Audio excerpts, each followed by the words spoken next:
How to train proper countering in Jeet Kune.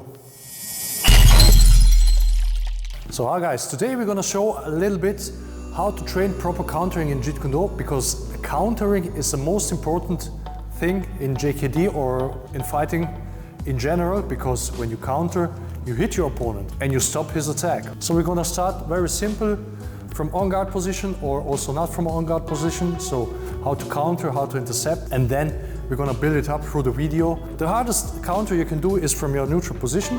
However, you have to train this. The simplest exercise for this is when your training partner comes towards you, he comes in with no punching, no kicking, nothing, and then you react with your punch to his movement, like here, and you go just in, okay? As simple as that. You go here. You can also angle off when you do this. You can go here and go to the side, or for example, you can even go here. You can go right outside. Or you can go even defensive if you want, so it comes in, you go here, and you maintain your distance. You can do exactly the same from on guard, so the idea is the same. He comes, you can go here, and then he comes, you can go here, you can go offside, and when he comes, right, so you can go to the right. And you can also go here, okay? You can build this up when he punches, he can also go on guard. He comes with his right hand. Naturally, you start slow with these exercises. So when he comes to punch you, okay, so he should actually come in to punch you, right? The biggest mistake is when your coach actually doesn't try to punch you. I mean, from distance-wise, many times beginners start like this, and they punch actually here. So they go here, and they punch before you and not actually punch you. Instead of going like this, okay, he should actually try to punch you. And why is that? The reason for that is because when he punches and he comes actually close, then you have a totally different distance than when he punches here, right? So you have here a bigger gap to your training partner, and here you have a closer gap. So this is more realistic, right? So if he wants to punch you, he has to come close to you. Same as with the rear hand.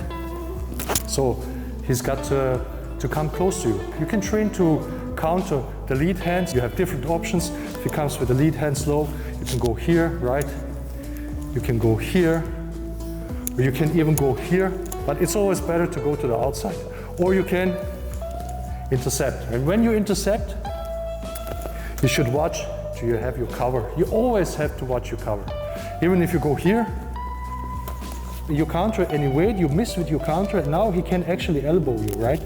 So here, then I could elbow him. So that's why you want to have your cover hand here, and then you have your cover here, so he cannot actually elbow you. Not just because elbow, he misses his counter, he has his cover, right?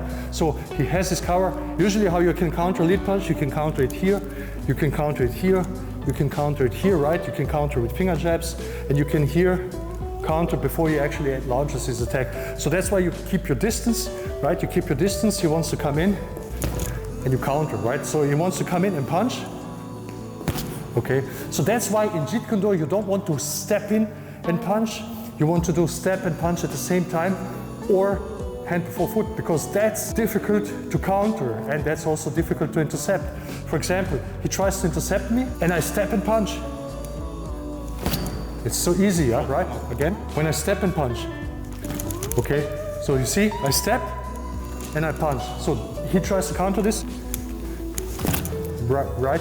But if I move my hand first, or at the same time, right, he tries to counter that, it's far more difficult for him. You move your hand, you initiate the movement with the hand. It doesn't mean that you go with your hand so far and then you step.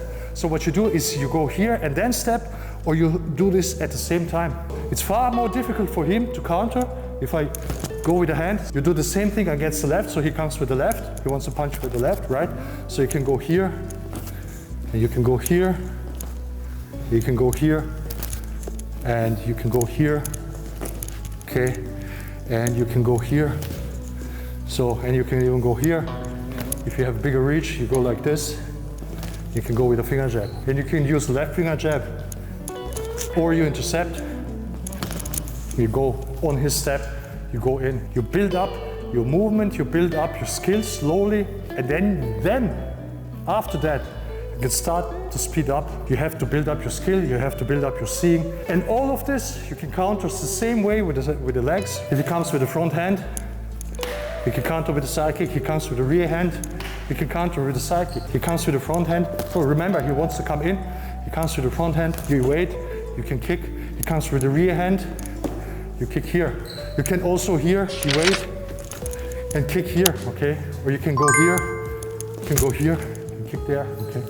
And by angling off, you can attack all these same targets. Sometimes you go backwards, sometimes you go to the side, sometimes you go to left, to right, and you counter targets. Sometimes you just go in and counter first, right? He wants to punch, you go here. At his smallest movement, you go here. When you go in, you have your covers here as well. This is what you can do against the right hand. This is what you can do against the left hand. You build it up, you train all the time. So you want always to counter. What you don't want to do is go like this. The guy attacks, and then he covers, and then you come, okay? And then you exchange. When he comes, right, you want to counter. When he comes, you want to counter. You want to stop his attacks with your attacks. And this can be also kicks. You do the same. So you start slow, you go here, you counter here, you try to see, you go here, or you go here, you can go here, okay? So and then he can switch legs, he can kick you here, this side, okay? And then you do the same. You can go here, or you can go here, move away from the kick. What you also can do, of course, is you can move backwards, then counter then. And then you can build up. So when he misses, he tries to continue his attack. And then you counter into his second attack. You want to stop the attack when the attack starts, and you can evade, you can go to the side. You want to learn to counter your opponent instead of letting him attack you all the time. You have to watch when you do this. This is very, very important. You have to have a good side kick. You have to have a good control and everything. You can kick full force on the pads or kicking, punching bag, whatever. When I'm too close and he wants to counter and I punch from here, he can't react, okay? So he can only react if he holds his distance. I'm forced to go forward, right? So because I can punch from here, I have to step. So he can hold his distance. And then, let's say I step for the second time, then he can counter, boom, okay? So imagine he wants to attack me, and you go here, and you wait for this. He has to step. You force the guy to step, and you make his step. Yeah, you counter on the step, so you don't even let him to punch. So the guy said, well, he would continue. You have never felt the side kick to the knee. So when you punch the straight lead here, so I punch it through, right? Okay, so you go here, and he steps in. So you have to remember that he steps in. And you punch with a straight lead. You don't jab, you don't go like this. Okay, just the jab. So the straight lead should actually stop the attacks. Next time, we're gonna talk about broken rhythm. See you next time.